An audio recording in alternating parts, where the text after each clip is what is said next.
Hello বন্ধুরা, welcome to Sutapa's রান্নাঘর। আজ আমি তোমাদের এঁচোড়ে এমন একটা রেসিপি করে দেখাবো যেটা কিন্তু খেতে অতীব সুস্বাদু হয় আর রান্নাটাও কিন্তু একটু অন্যরকম, বাদাম দিয়ে। তোমরা কখনো কি বাদাম দিয়ে এঁচোড় বানিয়েছো? যদি না বানিয়ে থাকো তাহলে আমার আজকের রেসিপিটা দেখে নাও।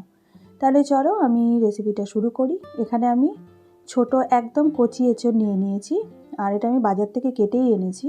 এখানে আমি একটু নুন জল আর একটু হলুদ জলে ভিজিয়ে রেখেছি। তো প্রথমে এঁচোড়টা আমি সেদ্ধ করে নেব। 10 মিনিট মতন আমি নুন হলুদ জলে সেদ্ধ করে নেব।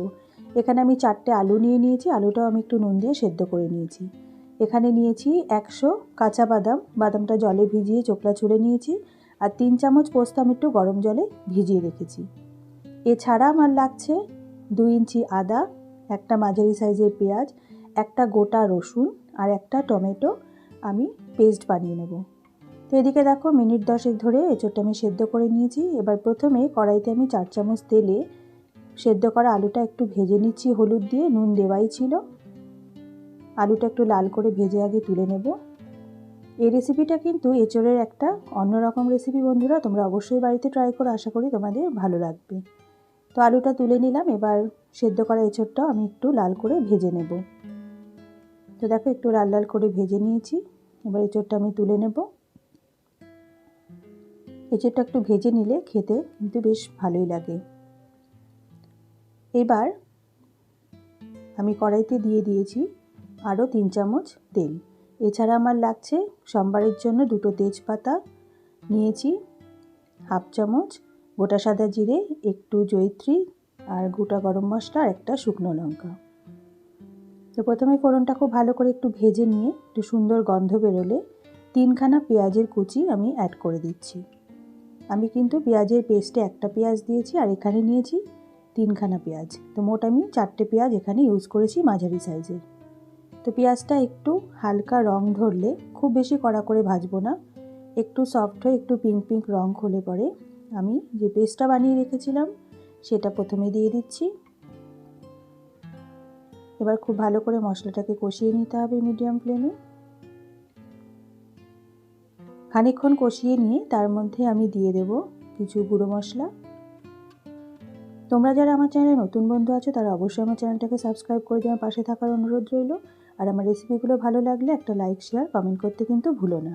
তো দিয়ে দিলাম 1 চামচ জিরে গুঁড়ো, 1 চামচ হলুদ গুঁড়ো, 1 চামচ লঙ্কার গুঁড়ো আর দিলাম স্বাদ মতন নুন। তোমরা অবশ্যই ঝালটা তোমাদের পরিমাণ মতন দেবে।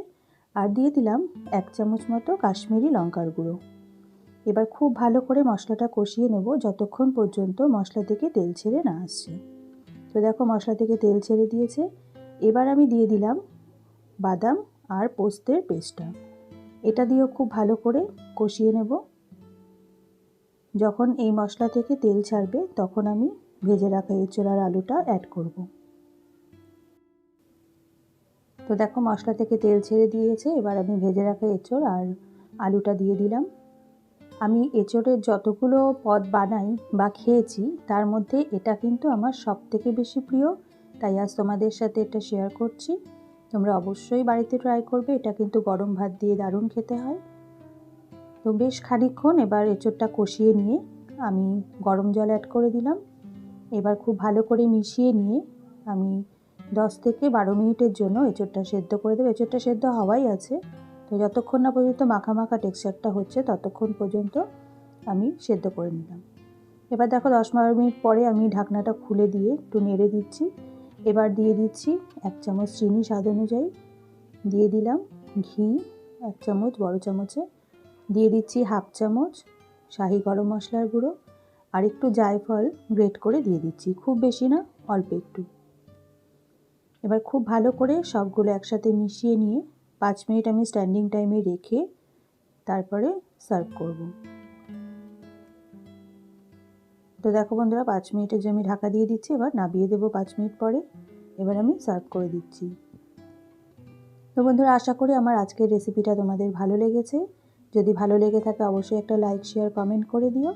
আর যদি নতুন বন্ধু হয়ে থাকো আমার চ্যানেলটা সাবস্ক্রাইব করে দিয়ে আমার পাশে থাকার অনুরোধ রইল। তাহলে তোমরা রেসিপিটা ট্রাই করে আমাকে কমেন্টে জানিও তোমাদের কেমন লেগেছে। এটা কিন্তু এরকম মাখামাখাই হবে। তাহলে আজ আসি বন্ধুরা, দেখা হবে আগামী পর্বে নতুন একটি রেসিপির সাথে। তোমরা ভালো থেকো, সুস্থ থেকো।